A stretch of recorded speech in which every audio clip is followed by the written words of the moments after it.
The Lord be with you. A reading from the Holy Gospel according to John. Glory to you, O Lord. Mary Magdalene stayed outside the tomb weeping, and as she wept, she bent over into the tomb and saw two angels in white sitting there, one at the head and one at the feet, where the body of Jesus had been. And they said to her, "Woman, why are you weeping?" She said to them, "They have taken my Lord, and I don't know where they laid him." When she had said this, she turned around and saw Jesus there, but did not know it was Jesus. Jesus said to her, "Woman, why are you weeping? Whom are you looking for?"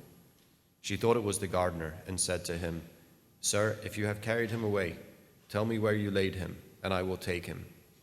Jesus said to her, "Mary." She turned and said to him in Hebrew, "Rabboni," which means teacher. Jesus said to her, "Stop holding on to me, for I have not yet ascended to the Father. But go to my brothers and tell them, I am going to my Father and your Father, to my God and your God." Mary went and announced to the disciples, "I have seen the Lord," and then reported what he had told her.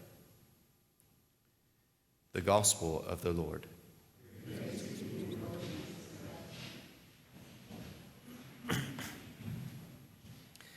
Yeah, these the post-resurrection encounters with Jesus, they don't get any less strange as we go along, right? I mean, we think of the great love that Mary Magdalene had for Jesus.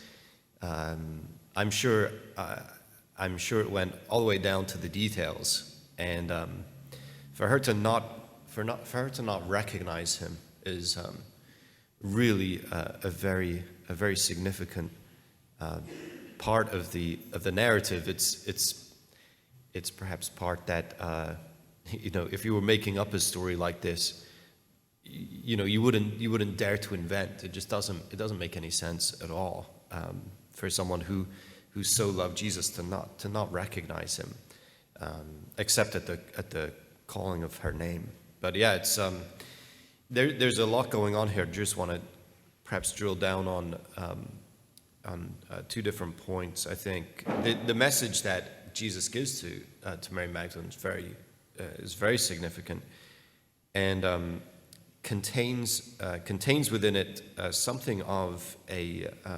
shift, really a seismic shift in the relationship that the apostles, the disciples, are now to have with God, that they heretofore in John's Gospel did not have.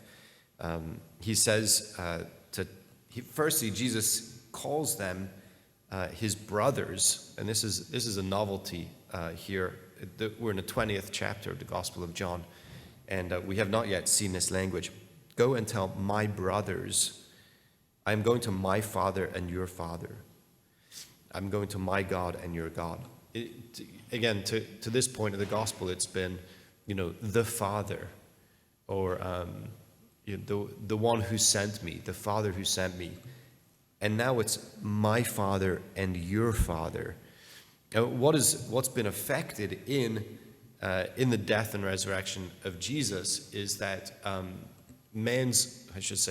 Israel's ultimate exile has been done away with, has been overcome.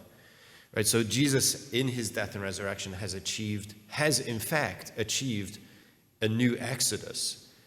Jesus has in fact achieved reconciliation with God, and these are I don't know, the sharp-edged consequences of that act, that the disciples are now known as Jesus's brothers. And so they are known as, or they are known to be, or they are beloved sons in the Son.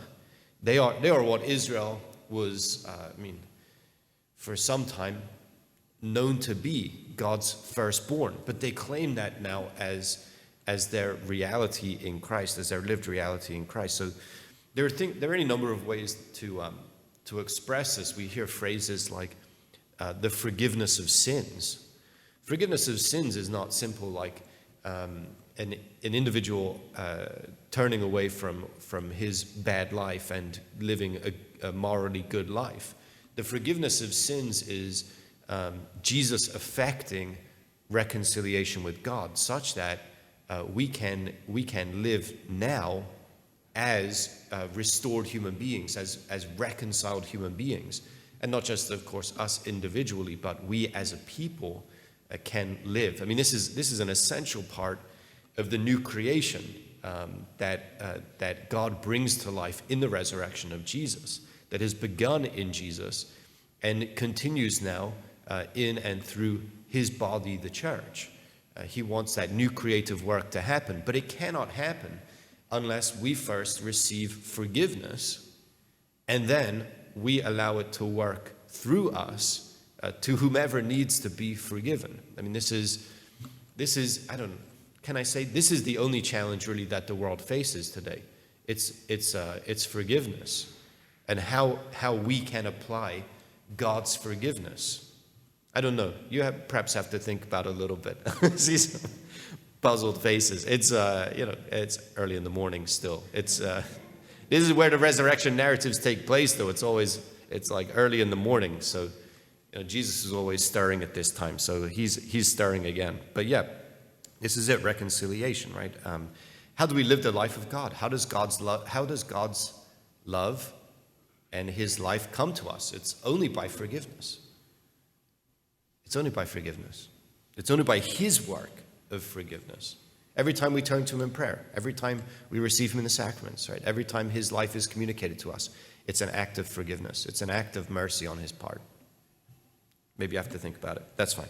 Okay, so that's it. That's the first one. Then the other one I want to touch on, of course, is that Mary is wrong and she's right in thinking that Jesus is the gardener.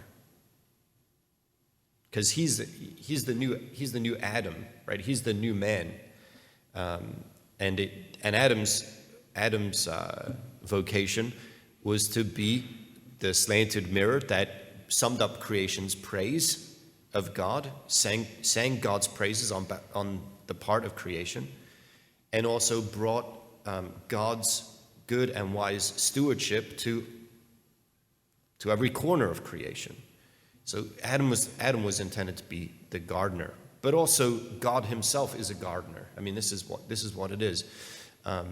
God doesn't give up on his creation, right? And the way that God is going to rescue his creation is as a gardener rescues his garden, as a gardener rescues whatever he's working on, and it's going to be by tending the small shoots and protecting them. It's going to be tilling the soil, right? All the hard work and effort that goes into it. It's going to be by pruning. It's going to be all those careful, detail-oriented, loving gestures of the gardener. That's God's way.